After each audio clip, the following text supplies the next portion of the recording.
En el año 2016 nació el Cártel de Caborca.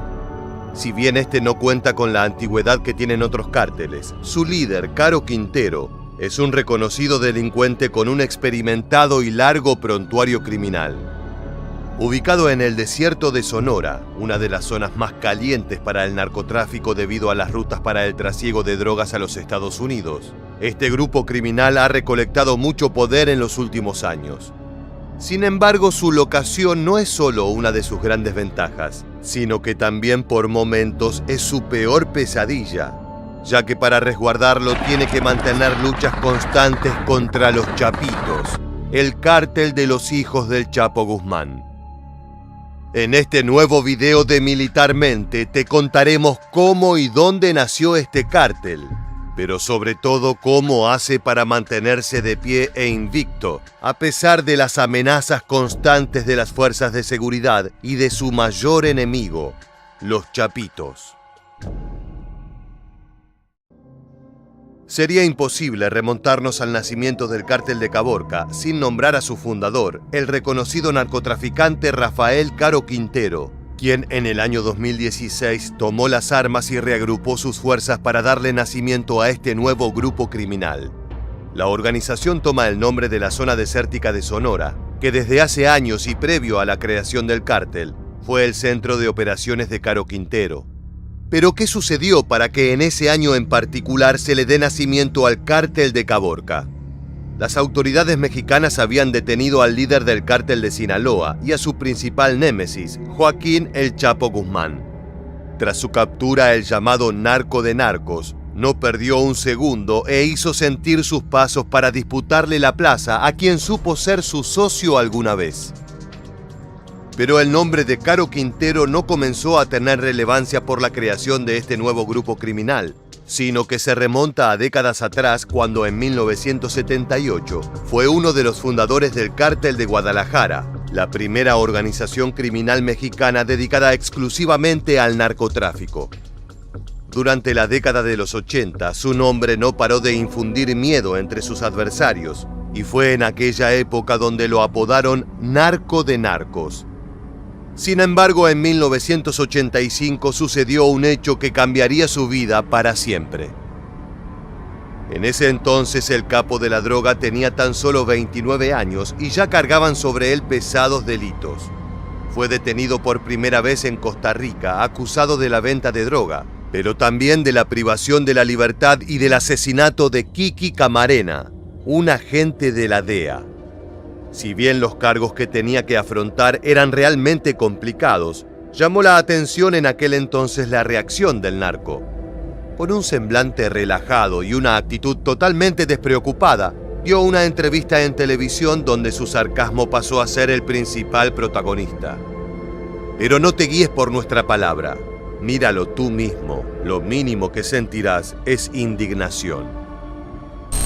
¿Crees que las armas son la solución? No, claro que no. El que se cree de que peleando va a conseguir todo es ignorancia. Sin embargo, a ti te encontraron armas cuando te encontraron. Mi pistola por mi seguridad de mi casa, ¿me entiendes?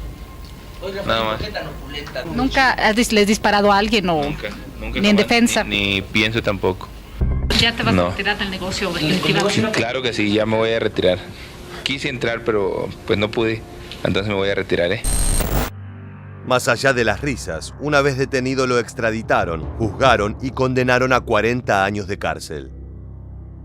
Sin embargo, estar recluido no significaba para nada alejarse de los negocios. Su familia directa administró el imperio que tenía como centro el tráfico de drogas, mientras él operaba desde la cárcel con un bajo perfil. Así, por más que estuvo en prisión 28 largos años, siempre se mantuvo cerca del negocio. La madrugada del 9 de agosto de 2013, Caro Quintero fue liberado del penal de Puente Grande, ubicado en Jalisco, luego de haber obtenido un amparo. Mediante una maniobra legal se le otorgó la libertad antes de cumplir sus 40 años de condena, por considerar que en su momento debió haber sido juzgado en el fuero común y no en el federal. Sin embargo, a partir de esta liberación, Estados Unidos solicitó una extradición contra el narcotraficante, ofreciendo una recompensa de $20 millones por información que llevará a su captura. Esta fue hasta el momento la cifra más alta de la historia ofrecida por un delincuente. Quintero había matado a un agente de la DEA y no iban a parar hasta encontrarlo. Sin embargo, fiel a su estilo, despreocupado y rebelde, aunque pesara una orden de captura internacional sobre él, Quintero no dudó un segundo en volver al ruedo, y esta vez desde el propio territorio de Sonora. Como te contamos anteriormente, Caborca es un punto clave para llevar droga a los Estados Unidos, por lo que apenas comenzó a sentirse la presencia de este nuevo cártel, las uniones y enemistades entre diferentes grupos no tardaron en surgir. El cártel de Caborca se unió con el de Juárez para disputar las zonas de Sonora y Chihuahua, y Quintero reagrupó sus fuerzas para pelear con su antiguo socio, el Chapo Guzmán. Ambos capos se habían conocido en la década de los 80, cuando en su juventud trabajaron juntos en el cártel de Guadalajara, y luego en el nacimiento del cártel de Sinaloa. Pero en 2013, año en que el narco de narcos salió de prisión, las cosas habían cambiado. Después de casi 30 años, el Chapo se ostentaba como el máximo señor narco, líder del cártel de Sinaloa y dueño del Triángulo Dorado, es decir, el área comprendida de Sinaloa, Chihuahua y Durango. Pero Quintero no estaba dispuesto a ser un delincuente raso, quería volver al poder e iba a hacer lo que sea para conseguirlo. Se dice que en reiteradas ocasiones tanto Guzmán como otros capos le aclararon que los tiempos habían cambiado y que para sostener la paz era necesario dejar las cosas como estaban. Sin embargo, con el arresto del líder de Sinaloa, el destino había tomado un nuevo rumbo y el narco de narcos estaba dispuesto a recuperar lo que consideraba suyo, todo el territorio de Sonora. Caro Quintero no era el único nombre que estaba nuevamente en boca de todos, sino que en esa época se comenzó a escuchar el de Rodríguez Páez Quintero, sobrino del narco de narcos, quien al mismo tiempo mantenía una disputa con los hijos del Chapo Guzmán, los Chapitos. Aunque el histórico criminal se encuentra recluido en una prisión de máxima seguridad de Estados Unidos, el legado del cofundador del cártel de Sinaloa continuó durante los últimos años en manos de sus hijos, quienes se hacen llamar los Chapitos. Este grupo, heredero de la pasión por el crimen, se ha convertido rápidamente en una de las asociaciones delictivas de mayor preocupación para las autoridades estadounidenses. Esto se debe a que son los principales productores y distribuidores de fentanilo, una droga sintética que ha causado una grave crisis en su territorio. Según la DEA, los Chapitos son la operación de tráfico de fentanilo más grande, violenta y prolífica del mundo. Volviendo a su enemistad con la familia Quintero, aunque pasen las generaciones, las competencias entre estos dos bandos parecen no agotarse. No pasó mucho tiempo hasta que sus enfrentamientos comenzaron a ser padecidos por los habitantes de Sonora. Según la Secretaría de Marina, el surgimiento del cártel de Caborca, sumado a sus rivalidades, aumentaron el número de homicidios y de violencia en el noreste del país. A continuación te contaremos solo algunos casos que sirven para mostrar qué tan lejos llegan los sicarios cuando luchan por el poder. El 11 de mayo de 2020, una hielera con restos humanos fue abandonada en el ejido 15 de septiembre. El contenedor se encontraba acompañado de un narcocartel con amenazas de parte del grupo de El Narco de Narcos. La manta con la que fueron encontrados los cuerpos decía: "A la gente de la costa se le informa que somos gente de Caro Quintero. Esta plaza nos pertenecía y ahora todos aquellos productores, comerciantes y mineros de la región tendrán que pagar plaza". Tan solo un mes después, en junio de 2020, otro enfrentamiento entre células del crimen organizado se hizo sentir. A toda máquina y sin importar con qué se cruzaran a su paso, un convoy integrado por 15 camionetas de sicarios irrumpió en el municipio del noroeste de Sonora. Los criminales arrasaron con todo lo que tenían enfrente. Tumbaron puertas, destrozaron casas e hicieron arder vehículos.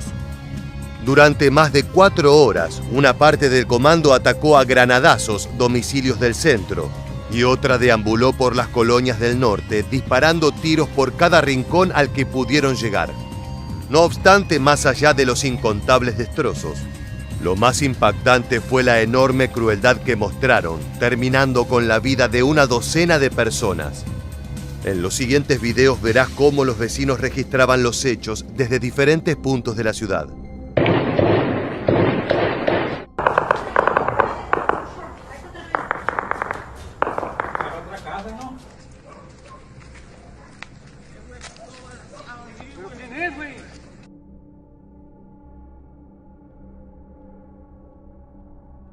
Aunque la Mesa de Coordinación Estatal para la Construcción de la Paz y Seguridad había ordenado el desplazamiento a Caborca de las diferentes corporaciones policiales, ese día ninguna autoridad pisó la zona.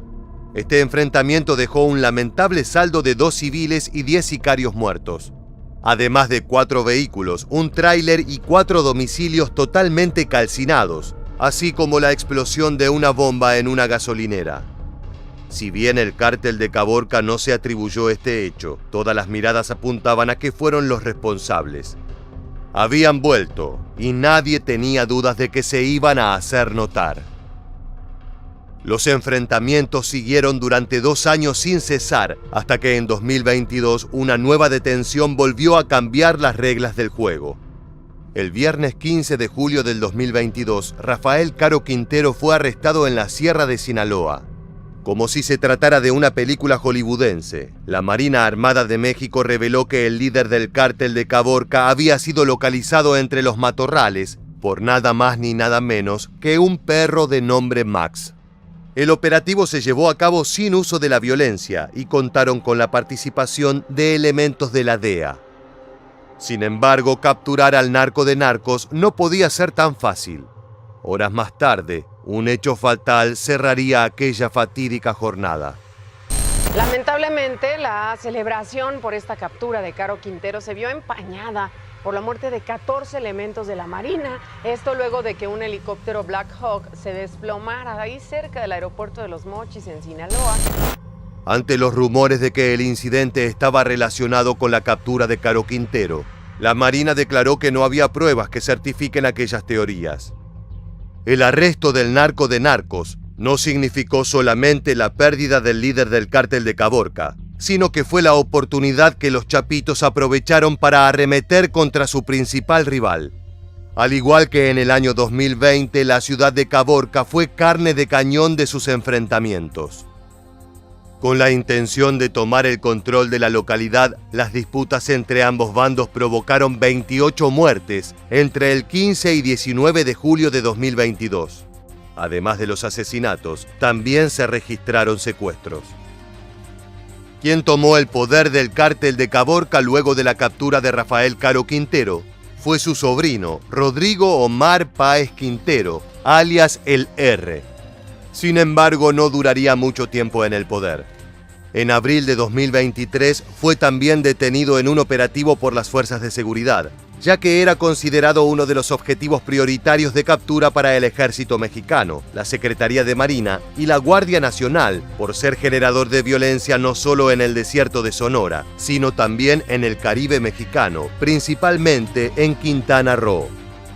Según las investigaciones, el cártel habría buscado extender sus operaciones, principalmente por el rentable negocio del narcomenudeo y el control de la zona por sus puertos marítimos. Tan solo un mes antes de la detención, los enfrentamientos entre el cártel de Caborca y los chapitos seguían tomando a la ciudad como rehén. Una tarde de domingo, la disputa entre estos grupos criminales convirtió a la localidad en zona de guerra al desatar al menos 5 enfrentamientos en distintos puntos del poblado. En el siguiente video podrás ver a qué situaciones están sometidos los vecinos del lugar. Son balazos los que están tronando. A lo mejor son casquillos que nos pueden dar. Te estoy diciendo, ¡cúbrete! Todos los carros están balaceados y del otro lado también. Múltiples impactos de balas se están oyendo. Están todas las casas reventadas. Según la Fiscalía, entre los civiles inocentes hubo 2 víctimas fatales. Desde el nacimiento del cártel de Caborca en el año 2016, los chapitos intentan tomar control total del municipio sonorense, ya que de esta forma tendrían dominio total de una de las rutas de narcotráfico directas a los Estados Unidos. Sin embargo, no importa cuánto insistan, por lo menos hasta el año 2023 no lo han logrado. Según el análisis efectuado por la organización enfocada en narcotráfico, Inside Crime, esto se debe a que la familia Caro Quintero, por más que haya sufrido varios reveses respecto a detenciones de sus líderes en el último tiempo, siguen presentes en el territorio.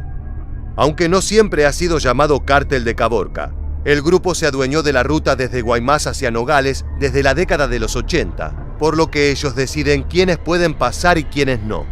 Además, no se trata solo de conocer las rutas, sino que esta familia tiene años de relaciones con los pobladores del lugar, quienes les son fieles a cambio de trabajo, ya sea como narcotraficantes o sicarios. Hemos llegado al final de este video y no queremos irnos sin antes preguntarte: ¿crees que en algún momento Los Chapitos logrará tomar control sobre el territorio del Cártel de Caborca?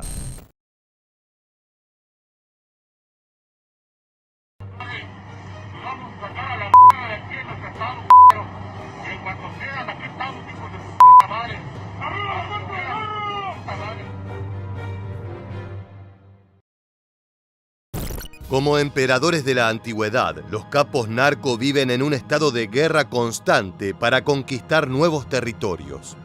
Cada barriada nueva significa más y mejores negocios para vender narcóticos, pero esos triunfos se pagan con sangre y fuego.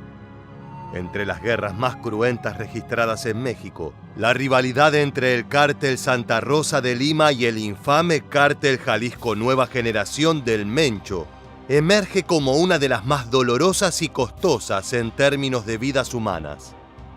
Ejecuciones, balaceras a plena luz del día, ejecuciones grabadas en video e incluso atentados a hospitales. A esta historia no le faltan detalles grotescos y violencia sin escrúpulos. En esta nueva entrega de Militarmente queremos llevarte a las entrañas del crimen organizado mexicano para conocer en detalle la contienda callejera entre estos dos frentes criminales y cuál es el grotesco final que le depara a los soldados narco capturados por el enemigo. En 2014, entre las casas y calles de la localidad villagrense de Santa Rosa de Lima, surgió un frente criminal que al poco tiempo se transformó en uno de los principales hacedores de violencia de todo México. Fue en esa región que nació el cártel de idéntico nombre, el cual luego se expandió en regiones colindantes del estado con Querétaro y Michoacán, zonas históricamente calientes en lo que respecta al narcotráfico. Lo curioso es que una de sus primeras actividades delincuenciales no fue la venta de narcóticos o el uso de armamentos, sino el robo de combustible. Pero no pienses que hurtaban unos pocos litros. Los hombres del futuro cártel Santa Rosa de Lima tenían 1.696 puntos de ordeñe, movilizando toneladas de combustible, lo que le proporcionaba enormes ganancias. De a poco el grupo surgido en Villagrán fue apuntando sus esfuerzos hacia el trasiego de sustancias ilegales, incorporando mayor personal en sus filas y mayor violencia en sus métodos. Cada kilo de cocaína vendido significaba un nuevo fusil o ametralladora en manos de los sicarios. Pero pese a su crecimiento, lo cierto es que la gran mayoría del pueblo mexicano conoció a este cártel durante el año 2017, cuando publicaron un impactante video a través de sus redes sociales. A continuación veremos ese histórico material, en el cual uno de sus principales líderes, el Marro, se ve rodeado de más de un centenar de personas armadas con equipo táctico, desafiando al cártel Jalisco Nueva Generación del Mencho.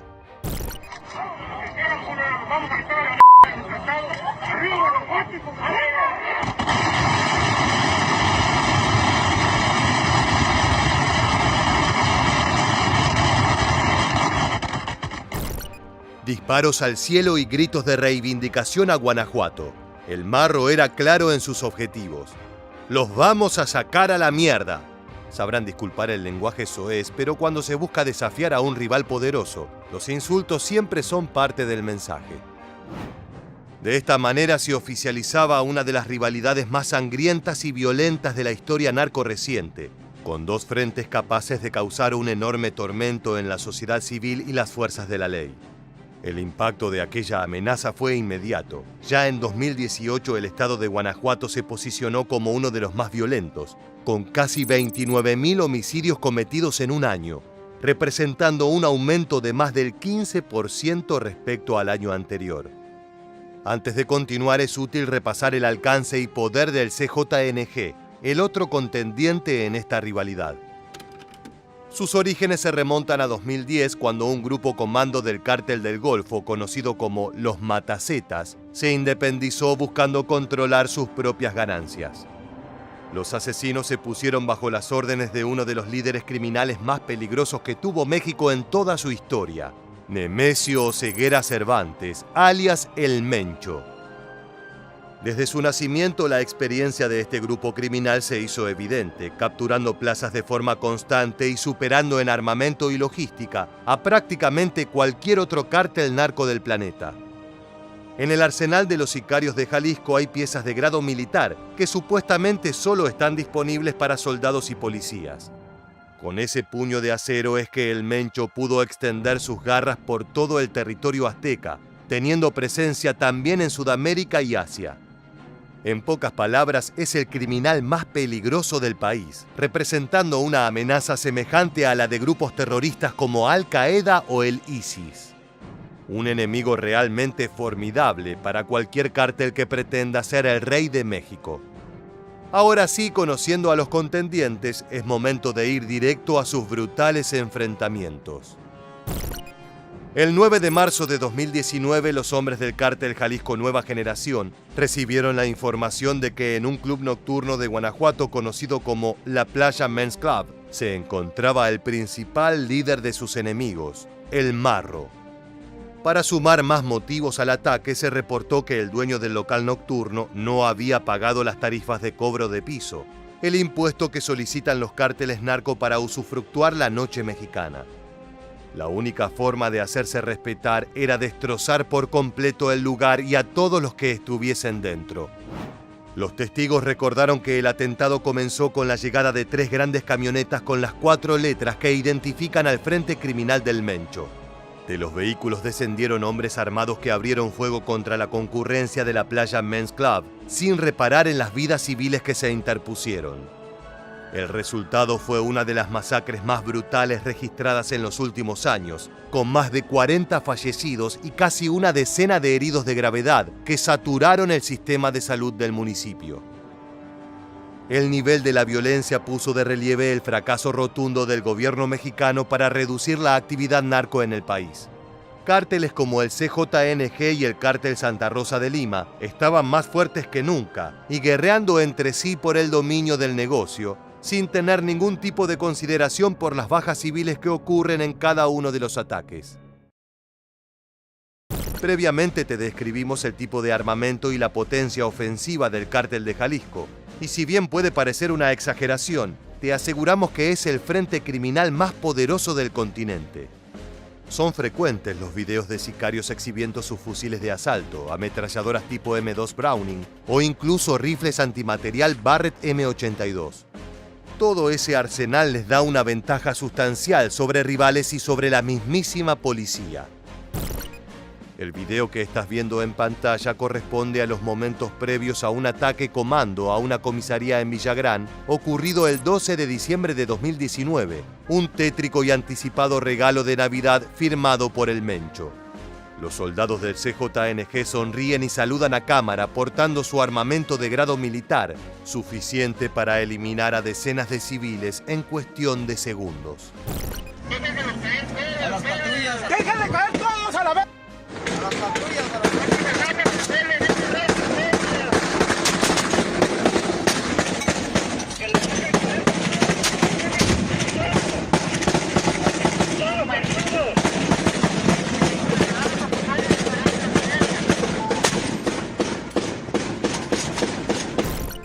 El sonido de los disparos y las explosiones demuestran el poder ofensivo del cártel.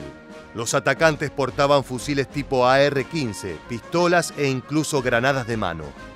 A las pocas horas, los hombres de Oseguera Cervantes reivindicaron el ataque y advirtieron que cualquier fuerza policial que colaborase con el cártel Santa Rosa de Lima sería susceptible a este tipo de ataques sorpresivos y a la ejecución inmediata de sus agentes.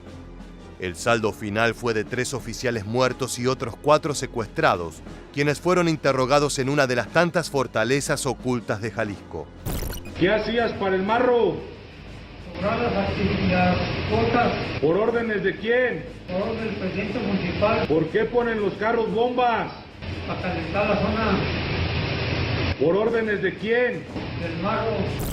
El video capturado por los criminales revela tanto la relación de sociedad entre el mundo delictivo y el policial, así como también la impunidad con la que se manejan ambos frentes, a tal punto que pueden secuestrar, torturar y asesinar agentes de policía. Más allá de si se trataba de oficiales corruptos o no, su final fue una pena demasiado alta para el crimen. A los pocos días sus cuerpos fueron encontrados completamente mutilados y en bolsas en una ruta de la zona. El mensaje era claro: ser socio del marro es una condena a una muerte dolorosa y humillante. Y no solo los policías están a merced de ser ejecutados, también los establecimientos utilizados por los cárteles como puntos de entrega, tal y como quedó grabado en el siguiente material. ¿Alguna vez te preguntaste qué se siente ser un soldado narco en pleno operativo de ataque? Bien, hoy es tu día de suerte, porque en junio de 2020 un comando del cártel Santa Rosa de Lima llevó a cabo un atentado contra un taller de reparación de neumáticos que era regenteado por el CJNG, y el mismo fue registrado en primera persona con una crudeza pocas veces vista. Antes de la violencia, el sicario observó su reflejo en los vidrios polarizados de la camioneta. Un último vistazo al atuendo antes de ir a trabajar.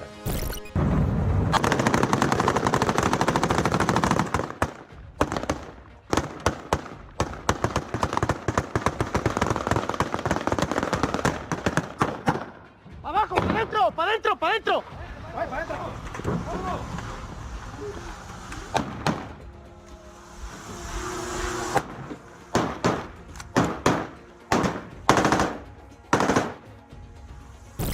La agresión ocurrió a las 16 horas, cuando un llamado anónimo al 911 alertó del disparo de armas semiautomáticas en las calles del municipio de Celaya. Los narcos rompieron la entrada del establecimiento utilizando una camioneta que se estrelló contra el portón metálico. Una vez dentro, se encargaron de destrozar el lugar y dejar un morboso y sangriento mensaje para los benefactores narcos de la vulcanizadora.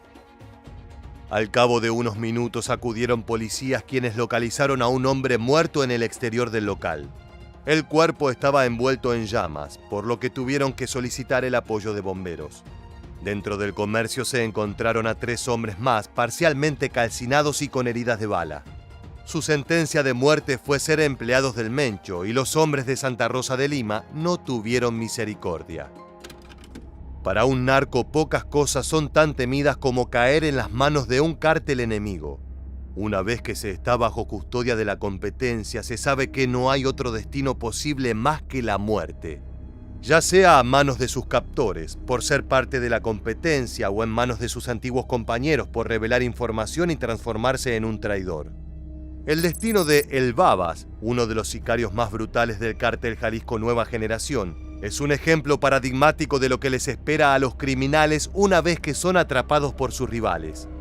Como un recordatorio morboso de sus prácticas, los asesinos de Santa Rosa de Lima grabaron cada segundo de la interrogación y posterior ejecución del Babas. Mi nombre es Pablo Abel Zárate Procel y me apodan El Babas. Trabajé para el cártel Jalisco bajo las órdenes de David Zárate, el cual se encargaba de extorsionar, matar gente inocente y alterar la ciudad. Golpeado y de rodillas, rodeado por sus enemigos que se encuentran armados con fusiles de asalto. Así son las escenas finales de la vida de un sicario narco.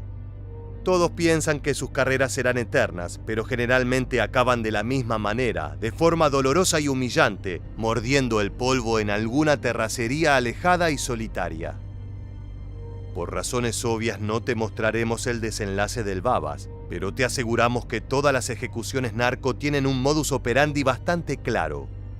Primero se obliga al prisionero a confesar sus pecados, como si los captores no fuesen responsables de crímenes semejantes. Luego, una vez registrado en video esta confesión final, es momento de jalar el gatillo en el mejor de los casos, o en el de usar armas cortantes y fuego en el peor de ellos. Uno de los reveses más grandes en esta contienda ocurrió el 2 de agosto de 2020, cuando un operativo conjunto entre fuerzas federales, estatales y la Guardia Nacional de México resultó en la captura de El Marro, principal referente de Santa Rosa de Lima. La acción fue producto de meses de inteligencia y preparación, siguiendo de cerca los pasos del capo narco que en el pasado había acusado a las autoridades de ser meramente empleados del Mencho.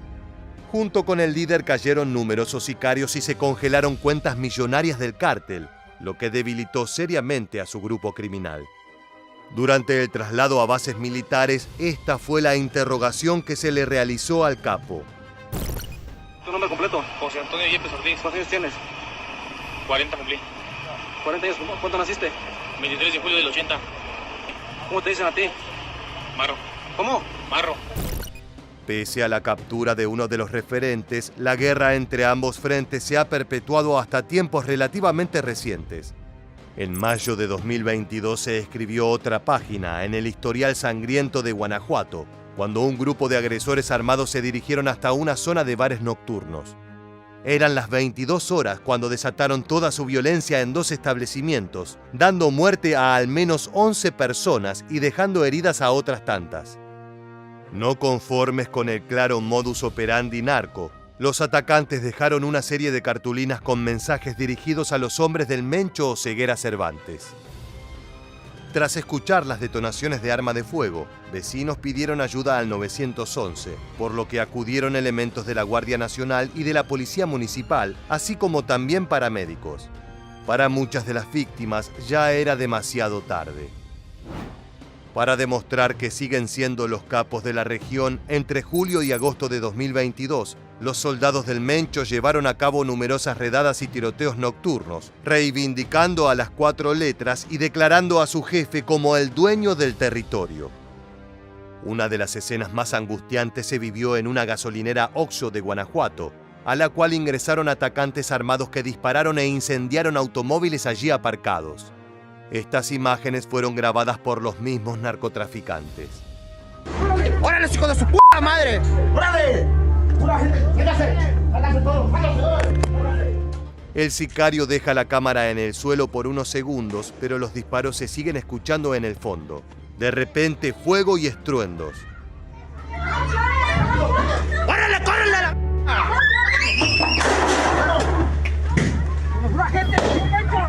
¡Una gente al señor Mencho, la verga!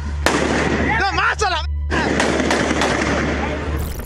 Crímenes y asaltos como este son cosa de todos los días en la región. Las calles de los puntos calientes del narcotráfico se asemejan demasiado a territorios en guerra, donde de un momento a otro la calma se puede transformar en tragedia. Lo más triste es que la violencia narco no conoce de contextos ni límites. Una cosa es tirotearse en calles, gasolineras y bares nocturnos. Pero ¿puedes imaginar el nivel de locura que deben manejar los sicarios para incendiar un hospital supuestamente ligado al cártel Santa Rosa de Lima? El 8 de noviembre de 2022, hombres armados pertenecientes al cártel Jalisco Nueva Generación destruyeron una clínica presuntamente utilizada por los hombres de El Marro para atender a sus integrantes heridos. Estos videos fueron grabados en el momento en que las llamas comenzaban a apoderarse del lugar. La clínica San Fermín fue epicentro de ataques armados y de incendios, luego de que documentos filtrados de la Sedena indicaron que era un lugar seguro para los sicarios de Santa Rosa de Lima que requerían atención médica. Para los hombres de Jalisco, estos archivos hackeados fueron suficientes para justificar el ataque que afortunadamente no tuvo saldo mortal. Al cabo de pocos minutos llegaron al lugar bomberos, personal militar y policial para controlar la situación, aunque los recuerdos de humo negro y disparos quedaron marcados en la memoria de los pacientes que se atendían en aquella tarde de noviembre. Pese a estar en custodia de la ley, El Marro continúa siendo la principal figura de autoridad para sus fieles sicarios. Según un informe revelado en noviembre de 2022, José Antonio Yepes Ortiz continúa organizando las guerras por más de 26 municipios de Guanajuato, teniendo como principal rival al poderoso Cártel de Jalisco. Esta información se corroboró mediante un hackeo masivo a las redes de la Sedena, en los cuales se explicitan los roles de los lugartenientes de El Marro y cómo, pese a estar en un momento de debilidad, el Cártel Santa Rosa de Lima continúa presentando un peligro para la seguridad nacional. Por si faltaba mayor confirmación, los asesinos del capo encarcelado publicaron otro video, reivindicando la supremacía del Cártel Santa Rosa de Lima en Guanajuato y la fidelidad a su líder. La imagen sigue siendo la misma: soldados completamente equipados y armados para la guerra. Los disparos al cielo asemejan este narcomensaje a la propaganda terrorista llevada a cabo por grupos como ISIS o Al-Qaeda, pero esta amenaza no se encuentra a miles de kilómetros en los desiertos de Medio Oriente. Estos frentes armados viven y respiran en las entrañas de Norteamérica. Además, en este caso, el motivo de la violencia no es una disputa política o religiosa, sino el control territorial para poder dominar el trasiego de estupefacientes. La rivalidad entre estos dos grupos criminales es tan solo una de tantas que desangran a México desde hace años, pero pocas han dejado tantas víctimas, tanto civiles como policiales. Mientras los sicarios de ambos bandos llevan a cabo una brutal guerra sin cuartel por el dominio de las plazas de narcotráfico, son las personas de a pie quienes caen víctimas de balaceras y atentados. No importa si estás en un comercio, un bar o transitando la calle, un cartucho proveniente de un fusil de asalto puede terminar con tu vida en segundos. Por el momento, la guerra contra el crimen organizado mexicano sigue sin dar los resultados deseados que se plantearon hace casi 15 años.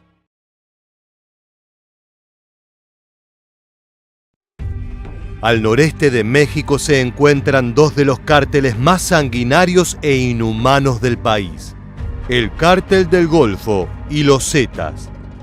Si bien en sus inicios supieron trabajar en conjunto y favorecerse mutuamente para expandir sus negocios y sostener su poderío, con el correr de los años las disputas de poder comenzaron a surgir. La escalada de violencia entre ambos sectores criminales culminó en la ruptura de su histórica alianza y dio lugar a una guerra de sangre que salpicó principalmente a los inocentes pobladores de Tamaulipas y las regiones aledañas. Lamentablemente, hasta el día de hoy no hay atisbo de una posible tregua entre bandos. En este nuevo video de Militarmente te contaremos todo sobre el histórico enfrentamiento entre estos dos sanguinarios cárteles. ¿Estás listo? ¡Comencemos! El Cártel del Golfo es el grupo criminal más antiguo de México. Si bien en los últimos años ha perdido territorio e influencia frente a sus rivales, su centro de operaciones aún se encuentra en Tamaulipas, en el extremo noreste del país, en una región fronteriza con Estados Unidos. Su inicio en la delincuencia fue en la década de 1920, cuando se dedicó al contrabando de licores a Estados Unidos durante la Ley Seca. Para 1980 la organización ya estaba formalmente fundada por Juan Nepomuceno Guerra, alias Don Juan, y su sobrino, Juan García Abrego. Su principal actividad consistía en operaciones relativamente pequeñas de marihuana y heroína. Para ese entonces el tráfico de drogas se volvía cada vez más y más rentable, lo que hizo que el cártel empezara a tomar fuerzas. Además de las ganancias del negocio, hay que destacar el rol de Guerra, quien fue forjando relaciones y contactos con sectores políticos, lo cual le permitió posicionarse como una figura preponderante en la región.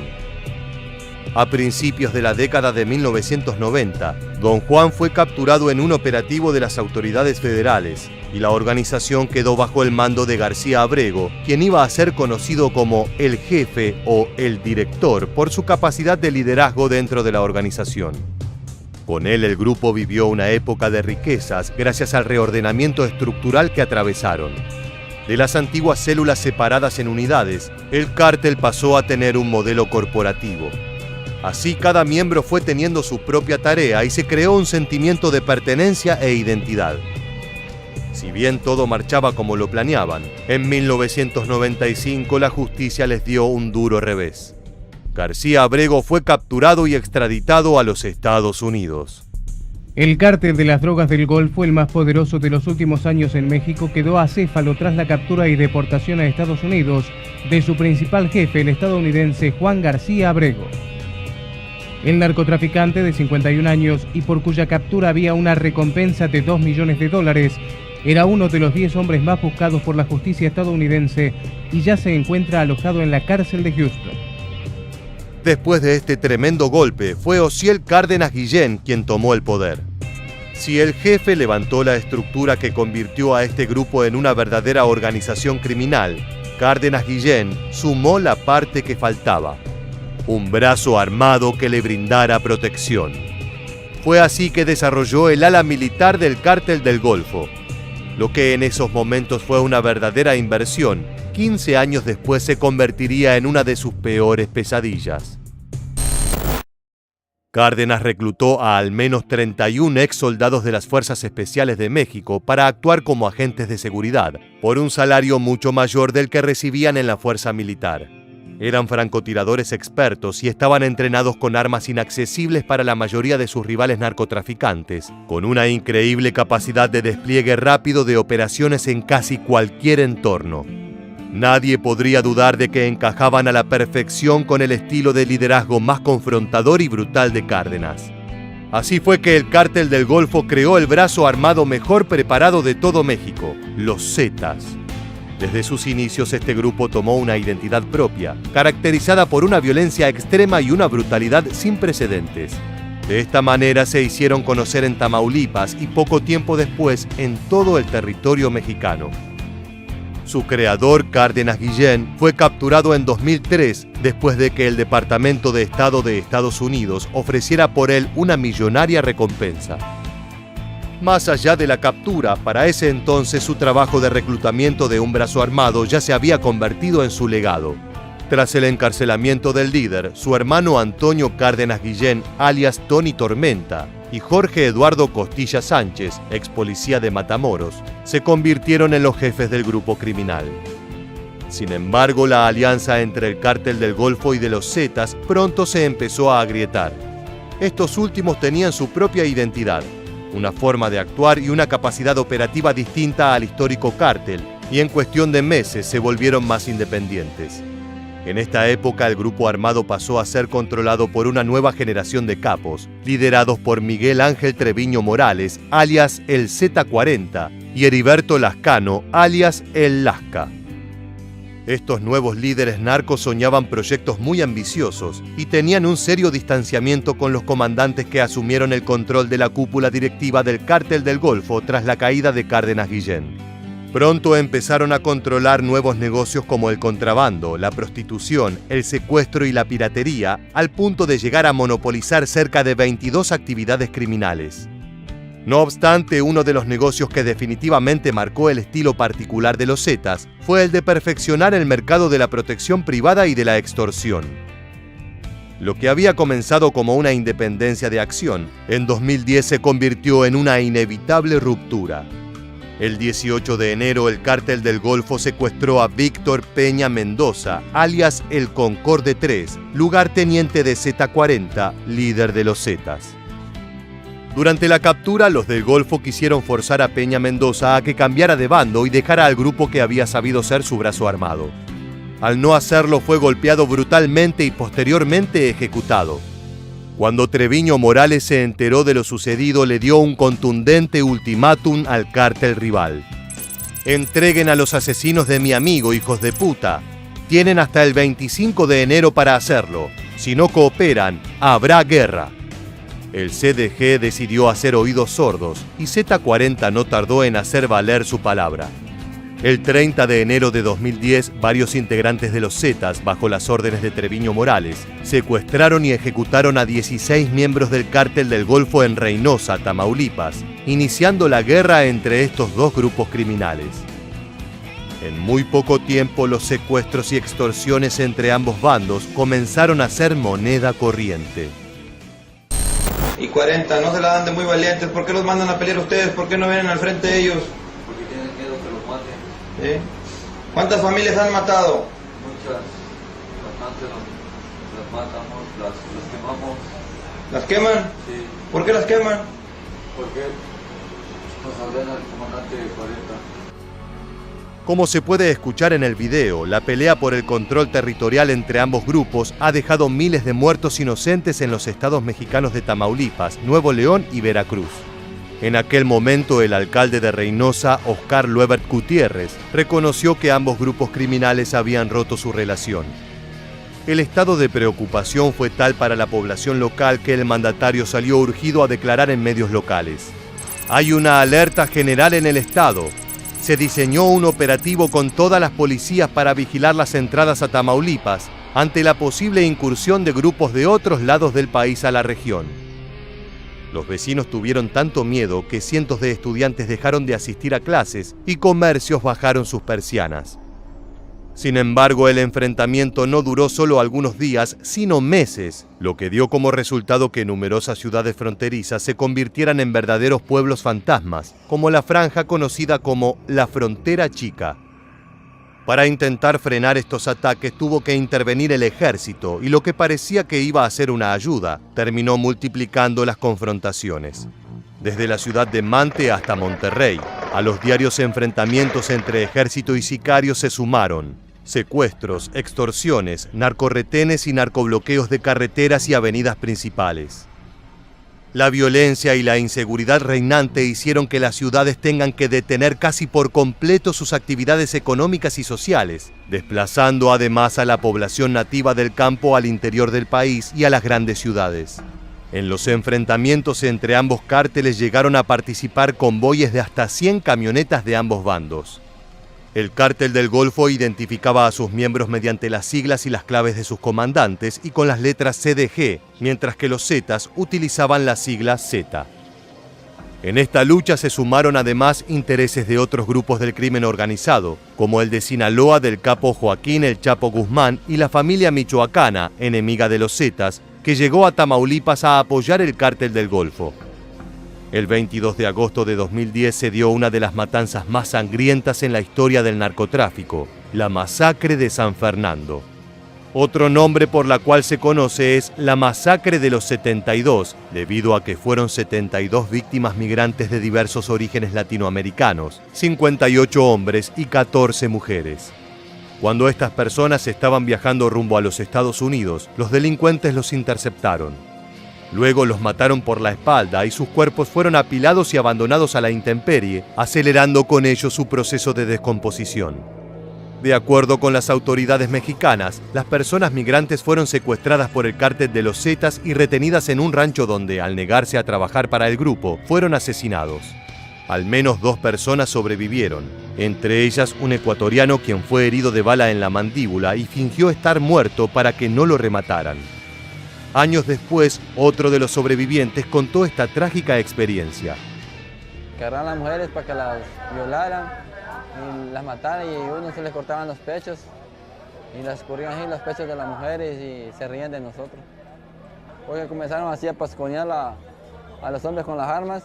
Fue cuando yo salí en carrera y salté una ventana a caer un cañal. Y después de salir del cañal me tiré a un río que había ahí. Estuve 45 minutos bajo el agua y ellos hicieron disparo al agua y dije yo, Dios será la voluntad si voy vivo a mi país, a ver a mis hijos y a mi hermano. Meses después de la masacre, en noviembre, el ejército mexicano junto con la Policía Federal y la Marina puso en marcha un operativo en torno al norte del estado de Tamaulipas, permitiendo que cientos de familias regresaran a sus hogares después de meses de exilio en otros estados. Aún así, para el 2014 los enfrentamientos entre fuerzas de seguridad y el cártel del Golfo no cesaban.